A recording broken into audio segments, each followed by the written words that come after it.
Bonjour à tous et bonjour à toutes, je vous retrouve aujourd'hui avec un immense plaisir parce que je vais pouvoir vous parler des Esprits de Logam, qui est donc le dernier né de ma collaboration avec Alicia, donc Alicia Mathieu, des Brumes d'Alhuine, que vous connaissez peut-être, avec qui j'ai déjà pas mal collaboré puisque c'est pas notre premier projet à notre actif.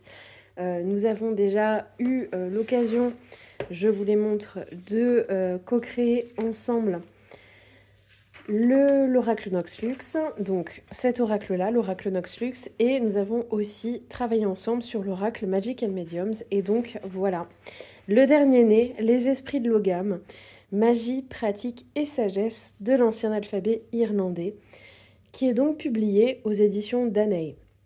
Cet ouvrage, il sort le 7 octobre, et j'ai envie de vous en parler parce que voilà, il y a eu 2 ans de travail sur ce projet et donc je voulais vous le présenter. Alors pour commencer, je vais vous parler un petit peu de l'objet. Donc c'est un livre avec une couverture solide, donc en dur, avec 2 jolies dorures sur la couverture. Donc vous voyez, il y a vraiment un vernis sélectif au niveau de la couverture et au niveau de l'illustration. Et c'est un ouvrage qui est particulier parce que, comme vous pouvez le voir, il y a 21 cartes qui sont incluses à l'intérieur, en plus de l'ouvrage, en plus du livre. Vous avez aussi donc 21 cartes qui sont présentées dans la pochette à l'arrière. Alors moi, les miennes, elles sont un petit peu, pas en bazar, mais elles sont un peu mélangées parce que bah, voilà, je les ai ouvertes et je les ai regardées, donc forcément, elles sont un peu en désordre. Mais quand on ouvre la pochette, donc, eh bien, on peut sortir les cartes et ça fait un livre avec donc des cartes qui peuvent être utilisées à des fins divinatoires. Donc je vous montrerai les cartes plus en détail juste après, mais on va déjà commencer par le bouquin. Alors le livre, c'est un assez gros bébé quand même, parce que pour ceux qui connaissent mon travail par le biais de Arpenter le chemin des dieux, on est sur un ouvrage qui est presque pas 2 fois plus gros que Arpenter le chemin des dieux, mais pas de loin quand même. Donc il est assez massif et donc c'est un ouvrage qui va vous parler de Logam. Alors je le prononce à la française ici. Il y a 2 prononciations possibles. Donc il va y avoir soit l'Om, donc ça va être vraiment plutôt la prononciation en anglais archaïque, en irlandais archaïque, pardon, ou bien Loam, qui va être plutôt la prononciation en irlandais moderne. Donc moi, par facilité pour vous, je vais utiliser les prononciations françaises, mais à l'intérieur de cet ouvrage se trouve un guide des prononciations en irlandais moderne. Donc, on commence par le sommaire. Donc dans ce livre, vous allez retrouver pas mal de choses. Vous allez déjà commencer par trouver un vocabulaire utile pour l'utilisation de ce livre, puisque l'OAM, ou logam, ou l'OM, selon votre prononciation, c'est un alphabet qui est souvent rapproché des runes et que vous connaissez peut-être comme l'alphabet des arbres. C'est pas tout à fait ça, et justement, pour redonner un peu de contexte à cet alphabet, eh ben, on a coécrit ce livre, on a travaillé sur ce livre pour vous redonner ce qu'il fallait de contexte pour que vous puissiez le comprendre. Donc la première partie va être vraiment autour du vocabulaire, où on va vraiment retracer ce que c'est que l'ogam, ce que sont les fedas, ce que c'est que le forfeda, ce que sont les briataorem, quelques notions fondamentales basiques qui vont vous permettre de comprendre cet ouvrage et de vraiment pouvoir comprendre ce que ça raconte. Ensuite, on ancre l'ogam dans son contexte culturel, c'est-à-dire dans une tradition poétique irlandaise, avec quelques clichés que on va un petit peu déconstruire, notamment cette question d'alphabet druidique ou d'alphabet des arbres. On va voir un petit peu pourquoi on ne peut pas tout à fait parler d'alphabet des arbres, même si l'association aux arbres ne sort pas de nulle part. Eh bien, elle n'est pas tout à fait juste. Et voilà, je vous explique un petit peu tout ça.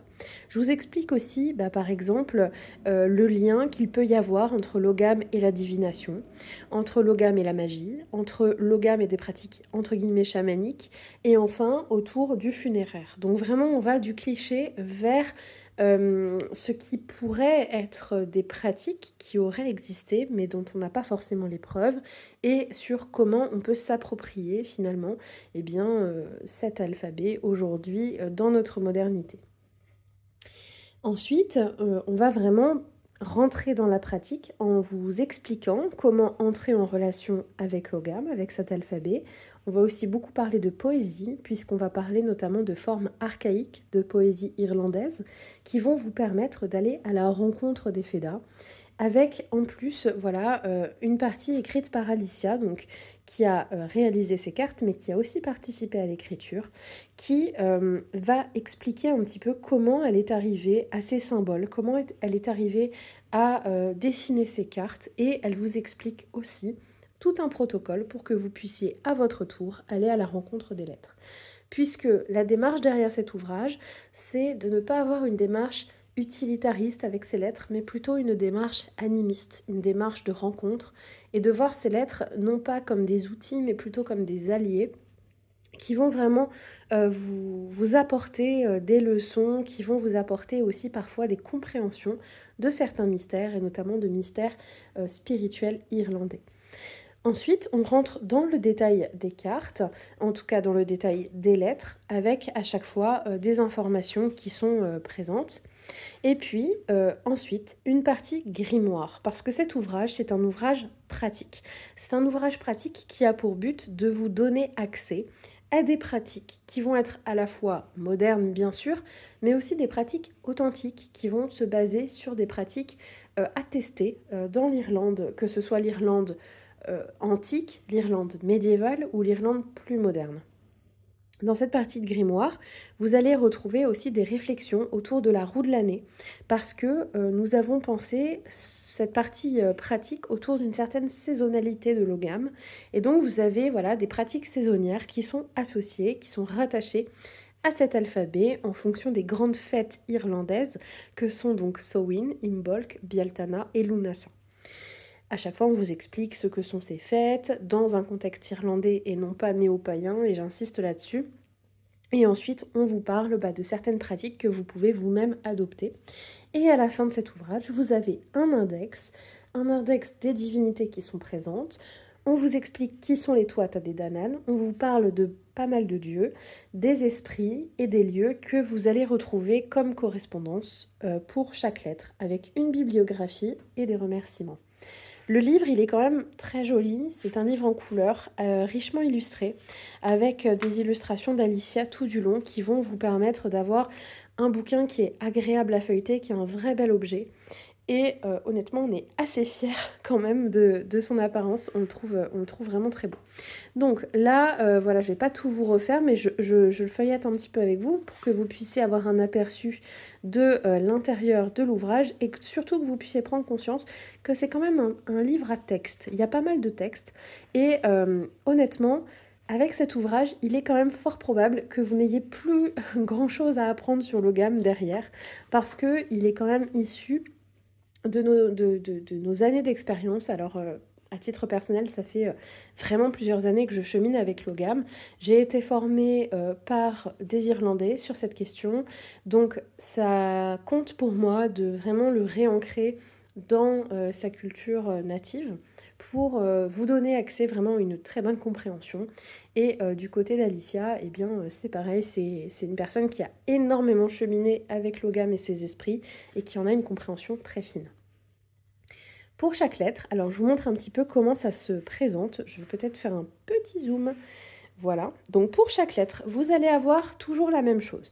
Vous allez avoir le symbole de la carte, le numéro de la carte pour pouvoir trouver plus facilement la page du livre.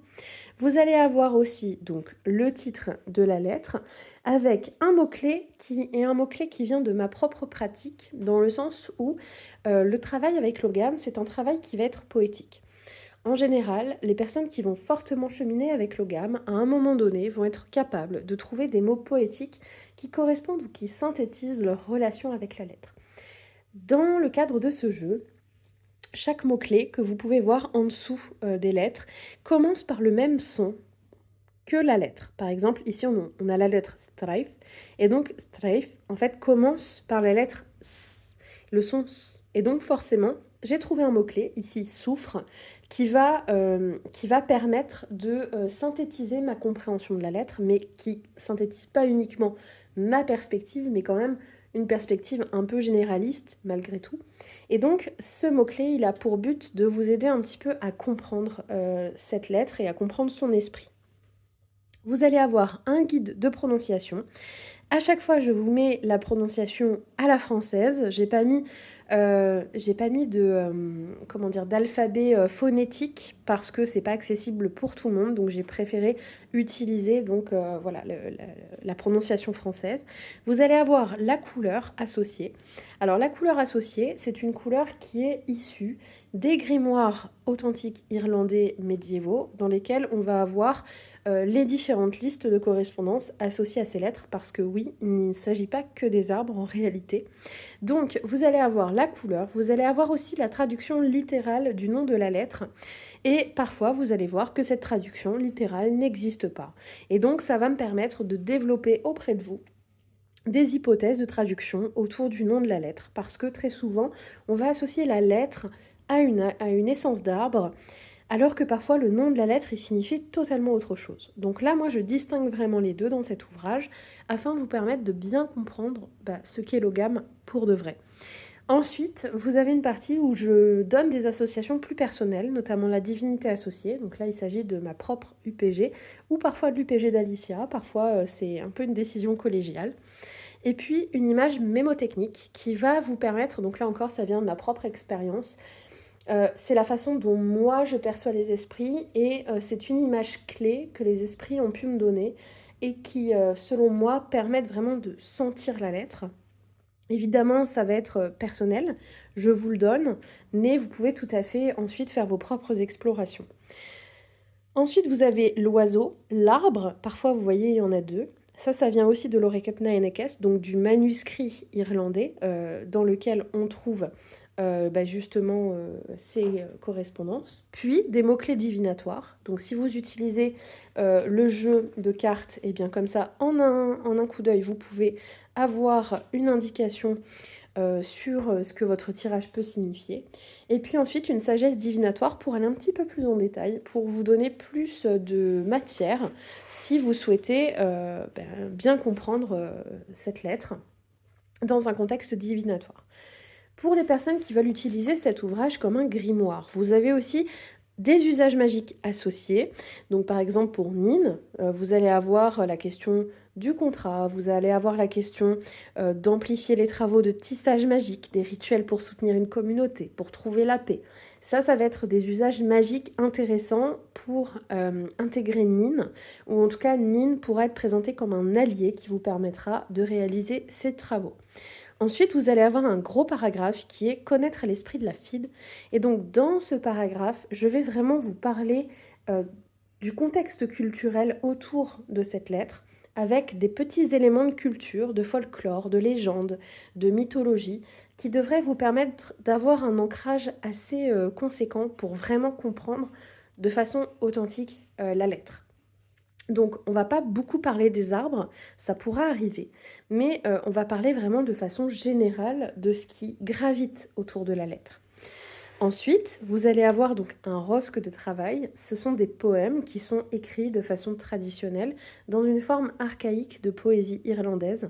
Alors évidemment, moi j'écris en français, mais ce sont des poèmes qui ont été canalisés et qui suivent du coup cette trame archaïque de poésie irlandaise en lien avec la tradition poétique dont l'ogame est issu.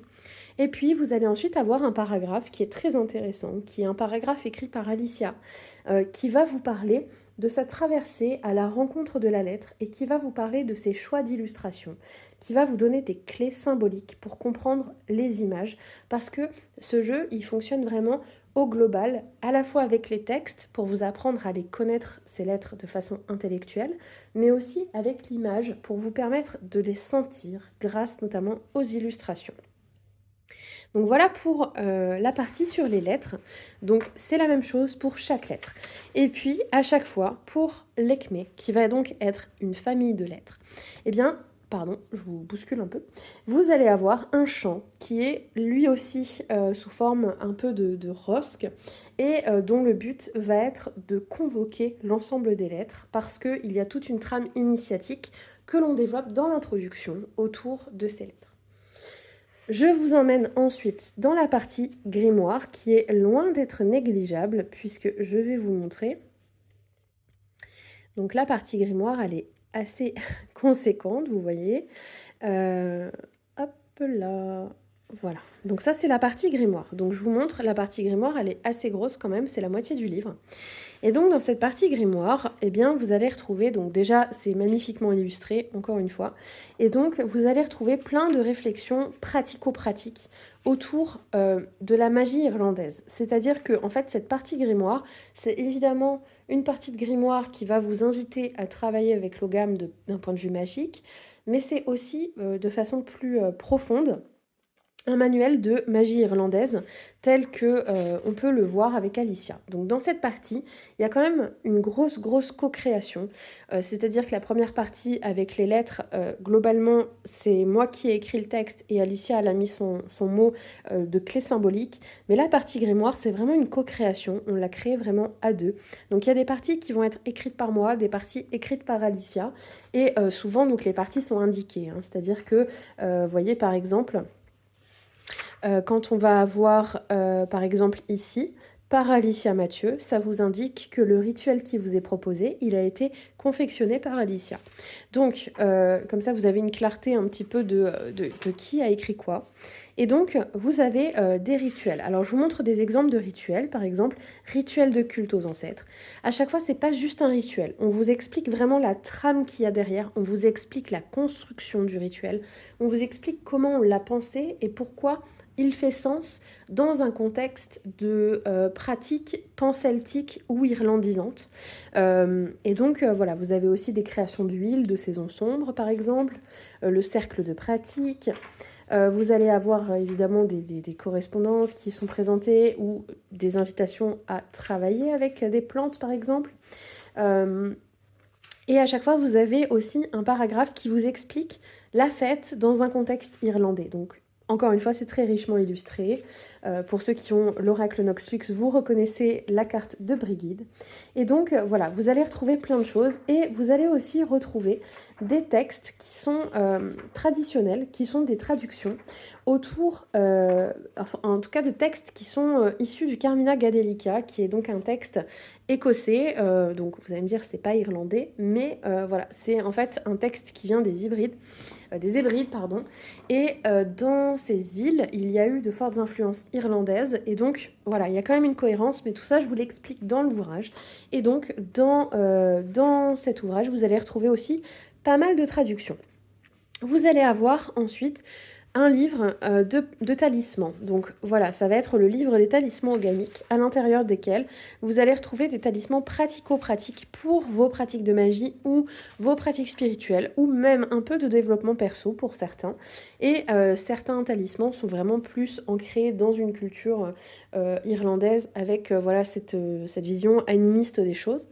Et donc, dans le livre de la magie poétique, alors là, c'est vraiment la dernière partie du grimoire, vous allez avoir une explication de pourquoi la magie poétique, elle est si importante dans les spiritualités indo-européennes.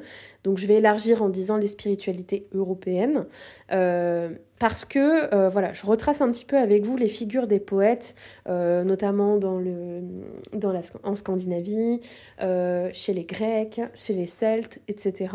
Et donc ensuite, je vous parle de la poésie et de ce qu'on peut en faire en magie. Et ensuite, donc, vous avez des charmes traditionnels que je vous ai traduits. Et ensuite, on condense tous les rosques présents dans l'ouvrage pour pouvoir avoir vraiment en un clin d'œil tous les poèmes pour vos pratiques rituelles. Enfin, vous avez donc un index des divinités présentes dans ce livre, avec l'explication de qui sont les Tuatha Dé Danann, et puis des petits paragraphes ensuite qui vous expliquent qui sont les dieux irlandais. Toujours, encore une fois, richement illustré, avec à la fois quelque chose d'intellectuel, mais aussi quelque chose de plus ressenti, de plus poétique, avec des textes poétiques. Et là encore, c'est une partie qui est coécrite, puisque Alicia a aussi beaucoup participé à cette partie, notamment avec des poèmes que vous pourrez découvrir. Donc cette partie, elle est intéressante pour vous aider à mieux appréhender les correspondances qui sont présentes dans les parties sur les lettres avec des divinités, des lieux ou des esprits. Enfin, vous avez une bibliographie indicative qui est assez complète quand même, et les remerciements. Voilà, donc ça c'est pour le livre. Donc vous voyez, c'est quand même un beau bébé qui est assez conséquent, avec beaucoup de texte. Et ensuite, il est accompagné de cartes. Alors, honnêtement, c'est pas parce que c'est le mien, mais l'ouvrage, il est à 23 euros. Et je trouve que pour le livre en dur comme ça, plus les cartes, on est sur un prix qui est quand même assez accessible. Donc je vous montre quelques cartes. Et comme vous pouvez le voir, ces cartes, elles vous donnent des clés symboliques. C'est-à-dire qu'on n'a pas juste un arbre, on va avoir vraiment des symboles. Par exemple, qu'est-ce que ça vous inspire? Un chêne foudroyé avec une épée plantée dans le sol et une spirale avec une étoile qui se trouve en son cœur. Qu'est-ce que ça vous évoque? De quoi ça vous parle? D'autant plus si on l'associe au mot-clé droiture. Qu'est-ce que ça vous évoque? Eh bien en fait, ces cartes, elles ont vraiment pour but de vous aider à comprendre les lettres. Parce que très souvent, quand on commence un cheminement avec l'ogame, on va être réduit à travailler avec les essences d'arbres. Seulement, quand on n'a pas vraiment d'affinité avec les arbres, c'est très difficile de comprendre de quoi il s'agit. Or, là, dans le travail symbolique d'Alicia, qu'elle vous explique, en plus elle vous donne vraiment des clés pour comprendre les dessins, eh bien ça en fait un outil vraiment pédagogique pour apprendre à connaître les lettres, à les ressentir et à les comprendre. Donc par exemple, on comprend aisément que la carte, ou en tout cas la lettre Huat, elle va pas du tout avoir la même ambiance que par exemple Gort. Vous voyez, si vous tirez les deux cartes côte à côte, on voit bien qu'il y a une grosse différence d'ambiance, d'énergie. Et donc, eh bien, ça c'est grâce au travail symbolique d'Alicia. Idem pour Idad, vous voyez, il y a beaucoup plus de douceur. Pour Nietal, on voit bien la dimension de transmutation, de guérison. Pour Louis, la lueur, on voit bien qu'on est sur quelque chose de très doux, une petite flamme. Donc voilà, on va avoir vraiment des cartes dont le but est de vous aider à comprendre l'ogame et avoir des clés symboliques qui vont vous permettre d'aller à la rencontre des esprits que sont les lettres. Et donc, on a aussi une carte bonus, qui est une carte initiatique. Pour ceux qui connaissent mes jeux, vous savez que j'aime intégrer des cartes initiatiques, puisque j'en ai aussi intégré une dans l'Oracle du Beau Peuple, que j'ai créé avec Gulliver l'Aventurière. Et donc ici, la carte initiatique, ça va être la fenêtre de Fionn, qui est un petit gribouillis qu'on trouve dans le manuscrit de Balimoth, qui est donc un manuscrit médiéval. Et donc, on retrouve un peu ce doodle dans le manuscrit et on ne sait pas trop à quoi il sert. Et on vous fournit nos hypothèses dans l'ouvrage et on a décidé de l'intégrer aussi à ce jeu et vous l'aurez reconnu, c'est donc la couverture de l'ouvrage. Je vous montre le dos aussi, qui est extrêmement stellaire, qui évoque beaucoup de choses pour quiconque est sur un cheminement irlandais, puisque vous allez avoir donc la terre, le ciel, la mer et une spirale au milieu avec une étoile qui est très cristalline. Ça évoquera beaucoup de choses aux personnes qui cheminent avec les esprits irlandais. En tout cas, j'espère vraiment que cette présentation vous aura donné envie de découvrir les esprits de l'ogame. Ce sera disponible à partir du 7 octobre sur toutes les plateformes. En magasin normalement, mais comme d'habitude, la distribution de nos ouvrages en magasin va être un petit peu complexe. Donc normalement, chez Cultura, ça doit être dispo. À la FNAC, un petit peu moins fréquemment, mais vous pouvez quand même regarder en ligne. Et sinon, bien évidemment, on vous invite à commander directement chez vos libraires ou à commander sur le site de l'éditeur, donc aux éditions Danaé. Il sera disponible dès le 7 octobre et n'hésitez pas à me dire ce que vous en pensez, si vous avez envie de vous le procurer et si jamais c'est le cas, n'hésitez pas à me faire un retour d'expérience. Je suis toujours très friande de vos expériences. En tout cas, je vous souhaite une très bonne journée, une très bonne soirée selon quand vous allez m'écouter et on se dit à très vite.